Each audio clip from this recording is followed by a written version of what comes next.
My name is Nora Kendall, and at 68, I thought I had finally earned a little quiet. I had worked more double shifts than I can remember, cleaned more hospital floors than I care to count, and raised 2 children on my own after their father died in an accident that swallowed our whole world in a single phone call.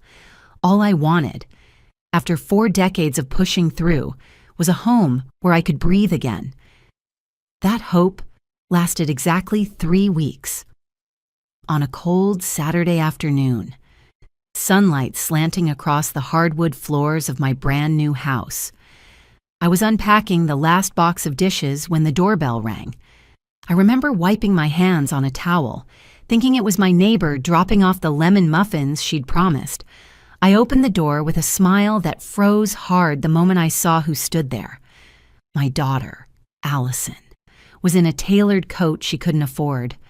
My son, Derek, smelled faintly of last night's whiskey, and between them was a stranger in a gray suit holding a leather briefcase.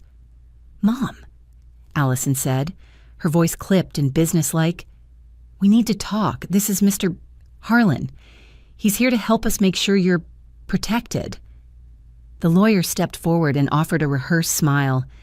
"Mrs. Kendall, your children are concerned about your recent financial decisions. They'd like you to sign a co-ownership agreement for this property. For your safety." I felt something sink inside me, something heavy and old.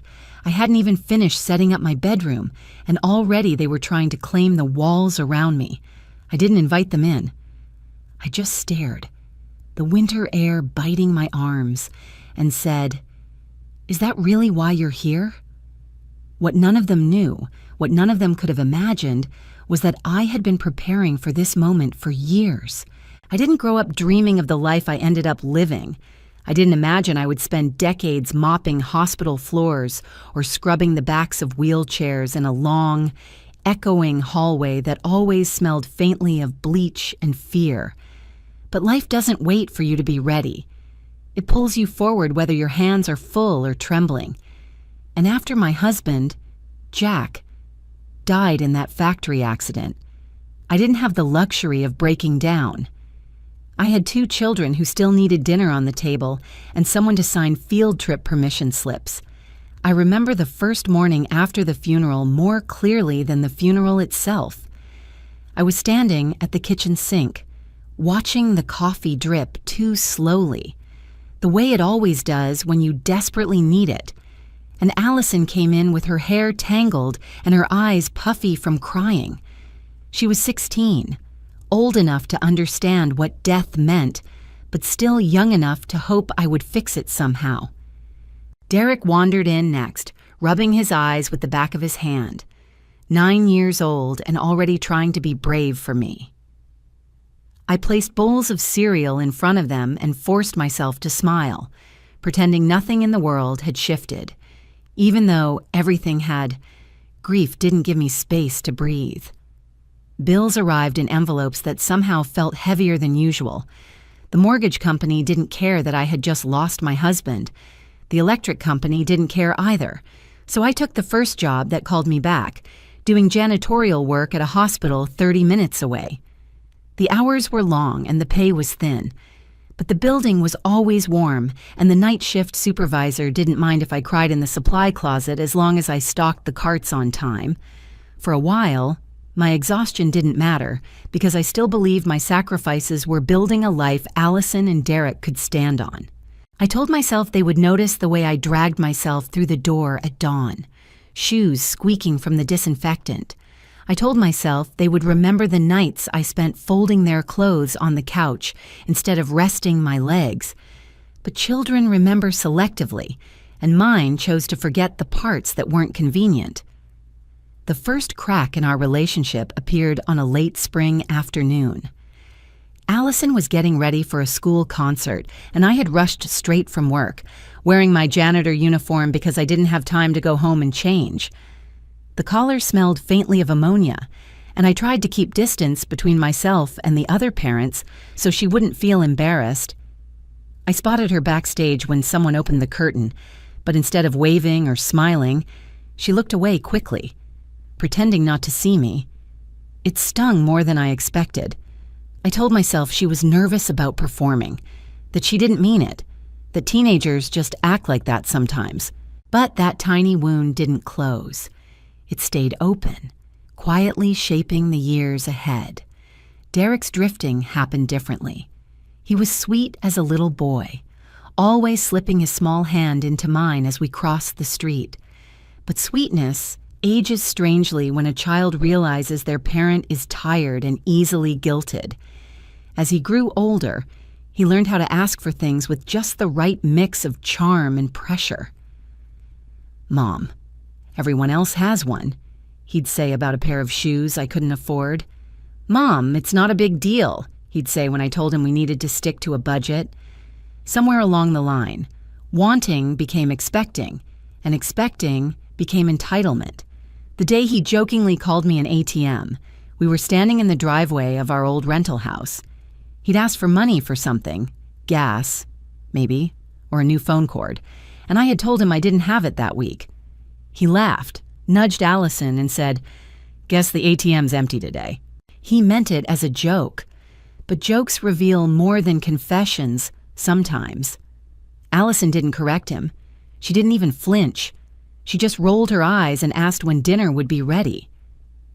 I lay awake that night listening to the radiator hum, wondering when my children had stopped seeing me as a person.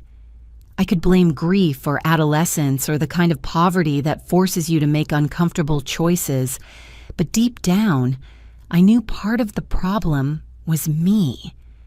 I had never said no. I had never allowed myself to have boundaries because I believed that good mothers, I thought, were bottomless wells. But wells run dry. The moment I realized this wasn't sustainable came years later, when I found myself mopping the floor of an elderly patient's room while she told me I looked exhausted. She gripped my wrist gently and said, "Child, don't let the world drink you empty." I smiled and thanked her for the kindness, but her words stayed with me long after she drifted to sleep. I thought of Allison calling me before work to ask for help with her car payment. I thought of Derek, insisting I cover another expense because he was between opportunities. And for the first time, I wondered what would happen if I simply stopped giving. That question frightened me more than an empty checking account. I didn't know it yet, but that single thought, the daring, dangerous idea that I could choose myself, was the first quiet brick laid in the foundation of the life I would eventually rebuild. A life my children believed they were entitled to control. A life they would soon try to take. I didn't change overnight. People like me don't wake up one morning suddenly brave or defiant. We shift slowly, in tiny, trembling inches, the way ice thaws along the edge of a lake long before spring has truly arrived. My shift began on an ordinary Tuesday, in the fluorescent-lit break room of the hospital, when my friend Ruth slid a cup of weak coffee in front of me and said I looked like someone who had forgotten what rest felt like. Ruth was 10 years older than me, retired from nursing and stubbornly unwilling to let anyone she cared about drown quietly. She'd watched me drag through shifts, watched me answer every phone call from my children as if my bones depended on their approval, and finally decided she had seen enough. She reached across the table, tapped my wrist lightly, and told me I needed to talk to someone about my financial situation. I laughed at first, thinking she meant a therapist, but she shook her head. "No, Nora, you need someone who can help you protect what you have left." She wrote down a name on the napkin between us, Amir Patel, a financial advisor she trusted with her own retirement. I stared at the name, feeling something between embarrassment and curiosity. I had never spoken to a financial advisor in my life. I barely understood my own paycheck most months, but Ruth insisted, and her insistence had the weight of someone who had lived long enough to recognize danger before it was spoken aloud. When I finally sat in Amir's office, I felt more exposed than I had in years. I held my folder of mismatched papers like a flimsy shield, aware of every wrinkle in my work uniform. Amir greeted me with a calm, steady kindness that immediately softened the embarrassment in my chest. He listened patiently as I explained my income, my late husband's modest pension, the house we rented, and the financial requests my children made so often it felt like a second job keeping track of them. He didn't judge me. That was the first surprise. The second was how gently he asked why my children had access to so many parts of my life. He spread my papers across his polished desk and studied them the way a doctor studies symptoms before naming the illness. When he finally spoke, he didn't soften his words. "You're vulnerable, Mrs. Kendall, and not because of your age, because you've never been allowed to prioritize yourself." Something in me bristled, a reflexive need to defend Allison and Derek, but the bristle died quickly. He was right. He suggested I create a binder, a detailed record of accounts, passwords, debts, and a written statement of my wishes, not just for emergencies, he said, but as a way to remind myself that my life belonged to me. I didn't realize then how important that binder would become. As the months passed, I followed Amir's advice. I met with him after shifts, learned about my credit, my pension, and the very real possibility that I could buy the small house I'd been renting for years. The idea felt impossible at first. Me? A homeowner? But Amir showed me the numbers, the programs available, the way my years of paying rent on time had laid a foundation I didn't know existed. One afternoon, after reviewing paperwork for what felt like the 100th time, he looked at me with quiet certainty and said, "You can do this." It was the first time in decades someone had said those words to me without expecting something in return. I didn't tell my children right away. I told myself I would once the sale was final, once I felt steady enough to withstand their questions. But before I ever signed the closing papers, the first real test of the new me arrived dressed as the old me. Derek called late one night, his voice warm and apologetic in a way that always meant trouble. He said he needed a small favor, nothing serious, just a credit card in my name so he could reset his finances. He promised to make the payments, insisted it was temporary, insisted it wasn't a big deal. Without thinking, I agreed. Old habits die harder than people. 2 months later, a letter from a debt collection agency arrived, addressed to me. $8,000. Missed payments, late fees, accrued interest. I sat at the kitchen table and stared at the paper until the words blurred. When I confronted Derek, he sighed like I had inconvenienced him. He told me I shouldn't worry so much, that I had always been good for it, that he would pay me back eventually. Eventually. The words settled in my stomach like a stone. That night, I opened the binder Amir helped me create. I added the letter from the collection agency, my notes about the phone call, the date, the time. My hands shook, not from anger, but from something sharper, clarity. The binder felt heavier after that entry, as if it understood its purpose better than I did. I called Amir the next morning. He didn't scold me. He only asked what I wanted to do next. For the first time, I answered honestly. I want to stop being afraid of my own children. He nodded like he had been waiting for those words. He told me we would move forward carefully, step by step, building something stronger than guilt or obligation. He didn't say it aloud, but I could hear the truth beneath his voice. My life was beginning to shift, and my children would not like the direction it was shifting toward. Owning my first home felt both unreal and strangely quiet. The day I signed the closing papers on that little house, the one I had rented for so many years, I walked from room to room, touching the walls like they might vanish if I blinked too long. It wasn't grand, it wasn't new, but it was mine. Mine in a way nothing in my life had ever been. I didn't tell Allison or Derek. Not yet. I kept waiting for a moment where I felt strong enough to say it without shrinking beneath their reactions. That moment never arrived, but life, as it tends to, created its own. The shift happened the year I met Evelyn Hart, one of the elderly patients I cared for on weekends. Evelyn had a wicked sense of humor and a sharp mind that sliced through any attempt at pity. She lived alone in a modest apartment filled with classical music and framed photographs of a life she had lived fully, even without children.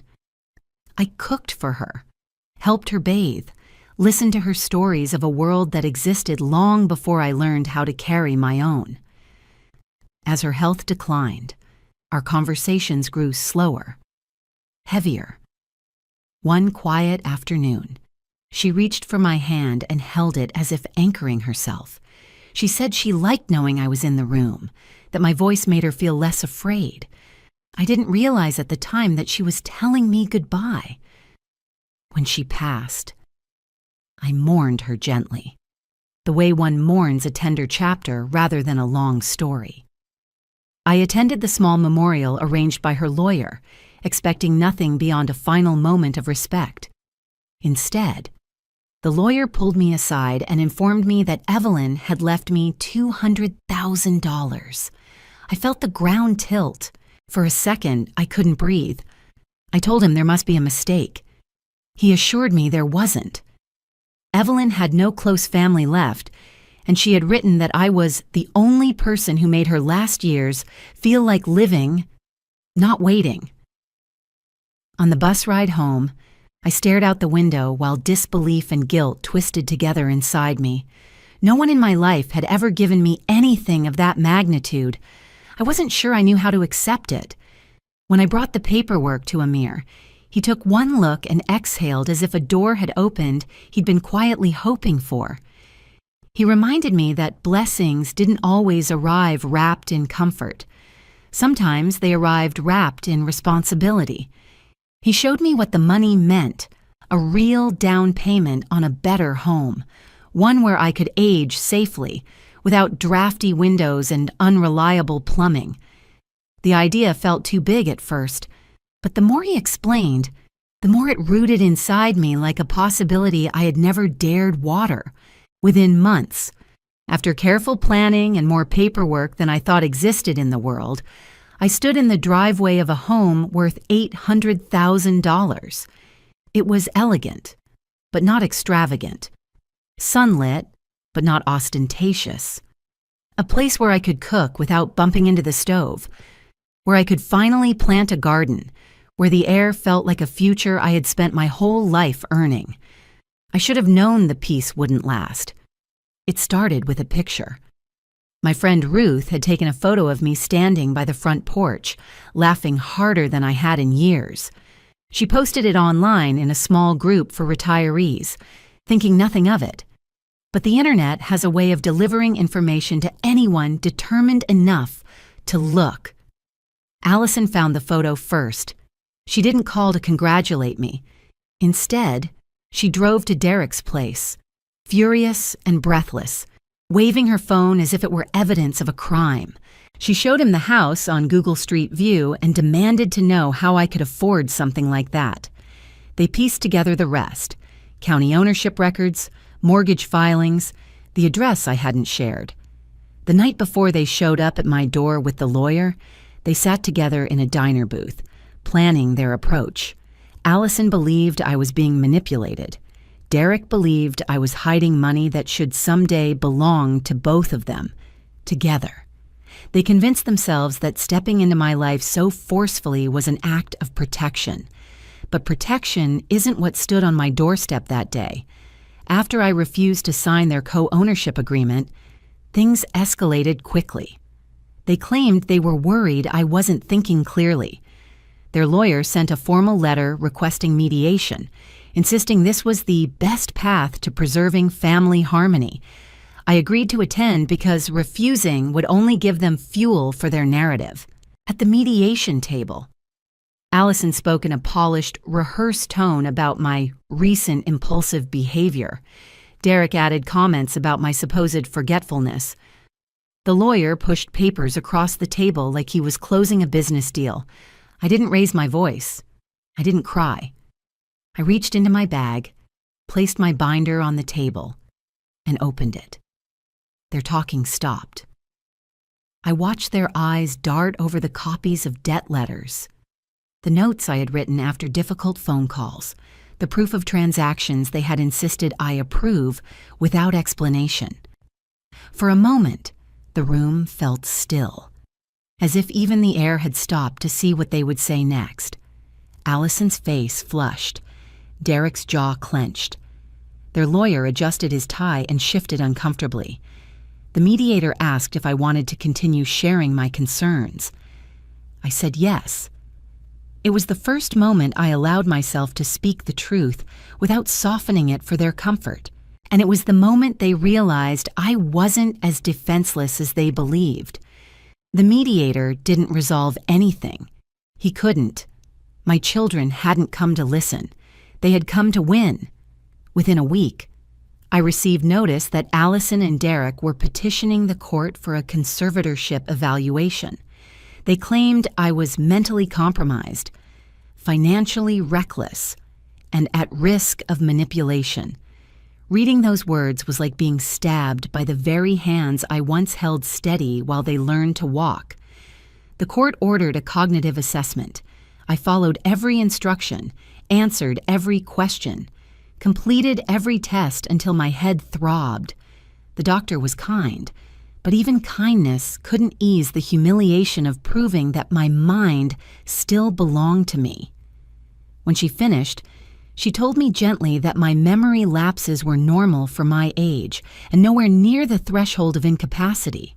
The relief washed over me slowly, almost fearfully, as if trusting good news might invite it to disappear.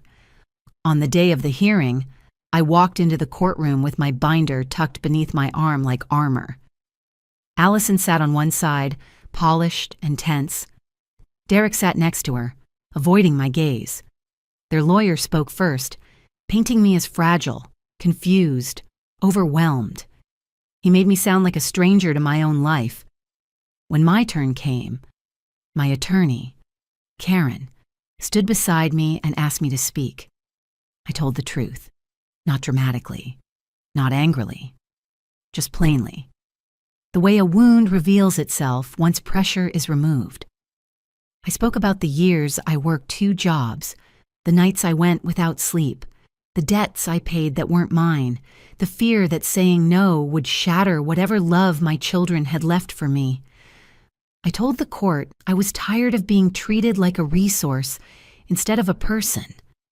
When I finished, the room was quiet enough to hear the hum of the overhead lights. The judge denied their petition immediately. His ruling was firm, almost stern, as he reminded Allison and Derek that conservatorship was not a tool for controlling a parent's autonomy. Their faces fell in unison, a matching blend of shock and something darker, fear of losing the grip they thought they had on my life. But the story didn't end there. Karen submitted additional documents from my binder, enough to trigger a separate investigation into financial misconduct. The inquiry uncovered forged signatures tied to an old loan taken against my previous house. Derek was confronted first. When he panicked and tried to pin everything on Allison, their united front crumbled. Charges were filed. I didn't celebrate. Watching your own children stand before a judge is not a victory. It is a grief all its own. Months later, after the sentencing hearings were over and the dust had settled, I finally moved into my quiet life. My garden began to bloom. I cooked in a kitchen that felt like safety. Some evenings, I still thought about the children I raised, the children I lost long before any courtroom. Loving them had cost me so much, but saving myself didn't make me loveless. It made me whole.